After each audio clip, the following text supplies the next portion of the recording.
writer? Yeah. I think I adapted the idea of telling a story. That's one of the biggest things I adapted. Was just the idea of telling a story. I've always been a good storyteller, but I was more interested in love songs. You know what I'm saying? And everywhere I go, I got a crowd around me. I'm Sean B, baby, ask about me. My emote was like, what? I'm so cold, I make them freeze up, freeze up. Because at that point, it's like, it keeps the listener interested. It keeps them wondering, okay, where is this story gonna go? As opposed to just hearing the same, I love you, baby, you know, they already know where it's gonna go with that.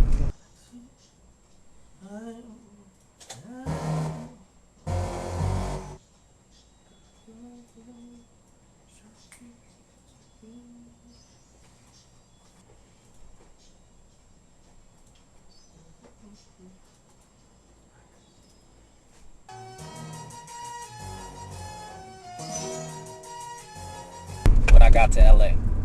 So I think the biggest problem with Ohio, with Cleveland, and why we just can't make it is because we think we're better than we really are. I mean, when I left here, I thought I was the shit. Because everybody in my circle, everybody around me, I was better than everybody else. I don't give a fuck how much talent you got.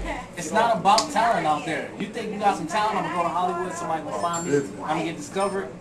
It's not like that. All the talent in the world, it's about people you know. It's about people. It's a fraternity out there. And you just got to wait until they let you in the fraternity. And once they let your ass in, you in. But until that day, you just an outsider with talent.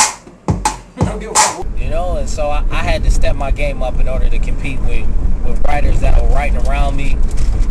You know, writers like Ray and writers like Neo.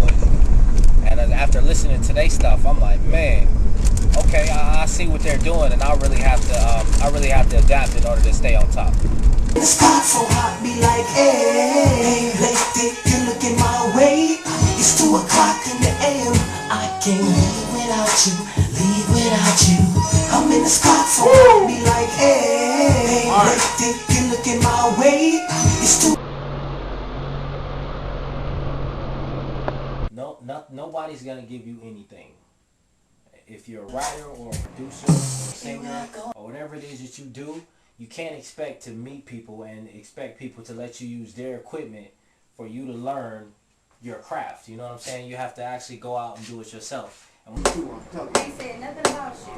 I said don't look at me, it's just me. And I actually built a booth. And look, you can still see here, you can still see my little soundproof stuff. I had it up against the wall, I had it blocking this. And I had my Triton keyboard right here, and I would just bang out beats down here.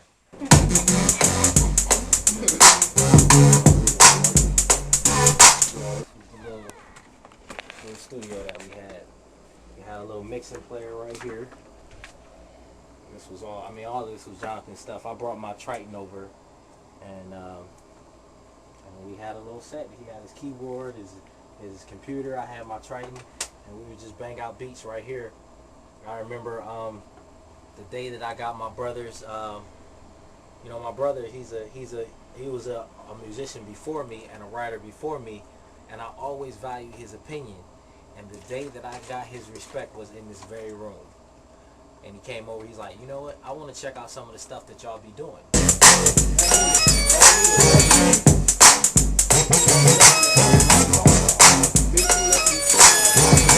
Blew him away.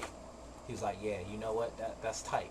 And he said, I always knew that one day you would impress me. I always knew one day you'd get me. And I remember that day was right here in this very room. When I first met the nigga, I swear to God, I just knew that he was a real pimp, right? I said, look here, let me holler at you, a player.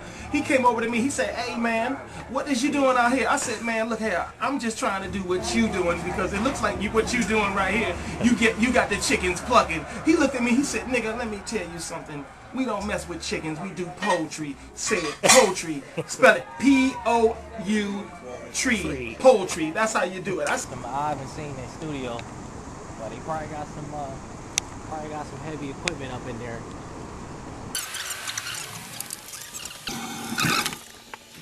They got his Welcome name. home. You Welcome cocky home. motherfucker. Welcome home, They baby. got What's his going name on, man? his grill. You know, oh no, check the council music too. Don't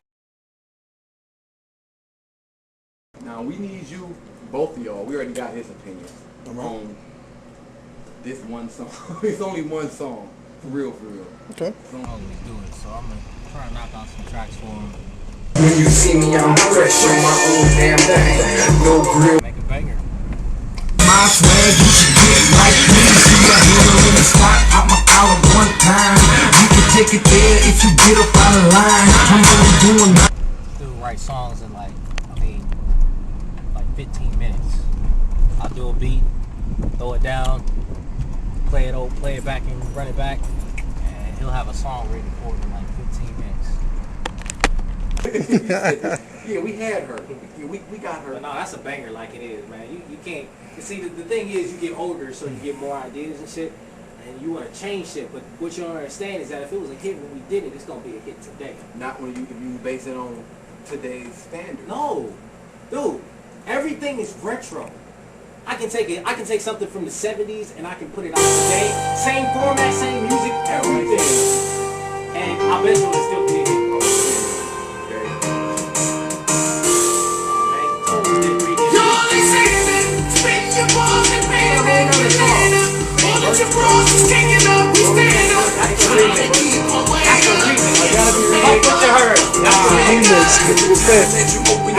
I don't really aspire to be the best writer in the world. You know, I don't aspire to be the best musician in the world. I do aspire to be the best that I can be at what I do. But